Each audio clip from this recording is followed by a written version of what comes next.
നമ്മളെല്ലാവരും ഒരു പുതുവർഷം വരാറാകുമ്പോഴേക്കും പുതിയ കുറേ തീരുമാനങ്ങൾ എടുക്കും അല്ലേ? എന്തായാലും വരുന്ന പുതുവർഷത്തിൽ 2024 കുടുംബ ബഡ്ജറ്റ് താളം തെറ്റാതെ കൊണ്ടുപോകണം എന്ന് ചിന്തിക്കുന്നവർ ഒരു കാര്യം മനസ്സിലാക്കുക, അത് നടക്കില്ല.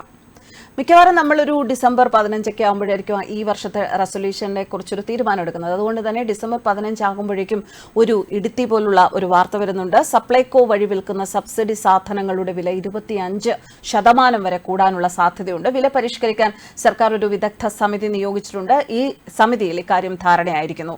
സബ്സിഡി സാധനങ്ങളുടെ പുതിയ വില നിശ്ചയിക്കുമ്പോൾ ചില സാധനങ്ങൾക്ക് ഇരട്ടിയിലേറെ വർധനവുണ്ടാകാൻ സാധ്യത ചൂണ്ടിക്കാണിക്കുന്നുണ്ട്. പൊതുവിപണിയിലെ വിലയിൽ 25% സബ്സിഡി കുറവ് വരുത്തിയാകും വില നിശ്ചയിക്കുക.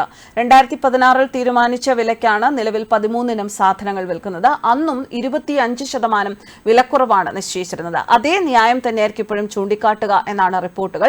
വർധനവുണ്ടാകുമ്പോൾ സാധാരണഗതിയിൽ പൊതുജനങ്ങൾ അതിനെതിരെ പ്രതിഷേധിക്കും. അതിന് തടയിടാൻ ഒരു പുതിയ തന്ത്രം കൂടിയുണ്ട്. സബ്സിഡി സാധനങ്ങളുടെ എണ്ണം 13 നിന്ന് 16 ആക്കുന്ന കാര്യവും പരിഗണനയിൽ. സർക്കാർ നിയോഗിച്ച വിദഗ്ധ സമിതി ഇത് സംബന്ധിച്ച റിപ്പോർട്ട് ഈ ആഴ്ച തന്നെ സമർപ്പിച്ചേക്കും എന്നാണ് അറിയുന്നത്.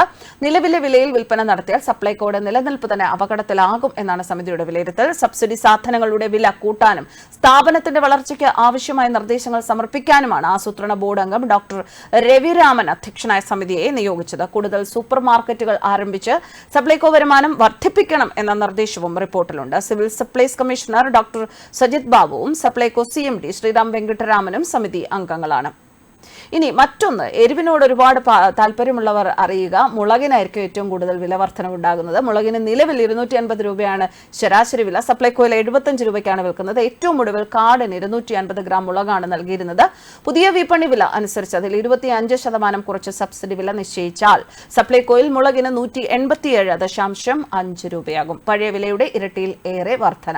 43 രൂപയ്ക്ക് വിൽക്കുന്ന കടലയ്ക്ക് 135 രൂപ വരെ ആയേക്കാം. ഉഴുന്ന് വില 66 നിന്നും 100-105 സപ്ലൈകോ സബ്സിഡി വിലയ്ക്ക് നൽകുന്ന 13 ഉൽപ്പന്നങ്ങൾക്ക് വില കൂട്ടാൻ സർക്കാർ തത്വത്തിൽ തീരുമാനമെടുത്തിരുന്നു. എത്ര വില കൂട്ടണം എന്നതിൽ ശുപാർശകൾ നൽകാനാണ് ഭക്ഷ്യവകുപ്പ് സെക്രട്ടറി അധ്യക്ഷനായ സമിതിയെ വെച്ചത്. സമിതി 3 തവണ യോഗം ചേർന്നു.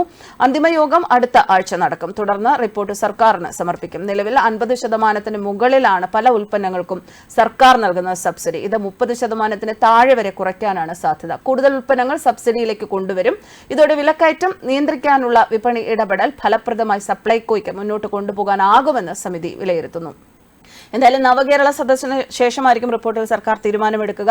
സപ്ലൈകോ ഔട്ട്ലെറ്റുകളിൽ ഉൽപ്പന്നങ്ങൾ എത്തിക്കുന്ന ചെറുകിട വിതരണക്കാർക്ക് അതേസമയം ലഭിക്കാനുള്ളത് 400 കോടി രൂപയാണ്. കുടിൽ വ്യവസായം ഉൾപ്പെടെയുള്ള സ്ഥലങ്ങളിൽ നിന്ന് സപ്ലൈകോയിലേക്കുള്ള അവശ്യ സാധനങ്ങൾ ശേഖരിച്ച് വിതരണം ചെയ്യുന്നവർക്കാണ് പണം ലഭിക്കാത്തത്.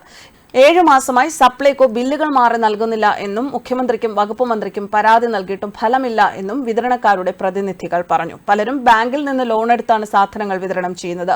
പണം തിരിച്ചടയ്ക്കാത്തതിനാൽ ജപ്തി ഭീഷണി മൂലം പ്രയാസത്തിലാണ് ഭൂരിഭാഗം പേര്. പലരും ആത്മഹത്യയുടെ വക്കിലാണ്. ഫണ്ടില്ലാത്തതിനാൽ കമ്പനി പൂട്ടേണ്ട സ്ഥിതിയാണ്. ചെറുകിട സംരംഭകർ പറയുന്നു ഇക്കാര്യത്തിൽ ഉടൻ പരിഹാരം കാണണമെന്നും ഇല്ലെങ്കിൽ ശക്തമായ പ്രതിഷേധം നടത്തുമെന്നുമാണ് ചെറുകിട സംരംഭകർ പറയുന്നത്.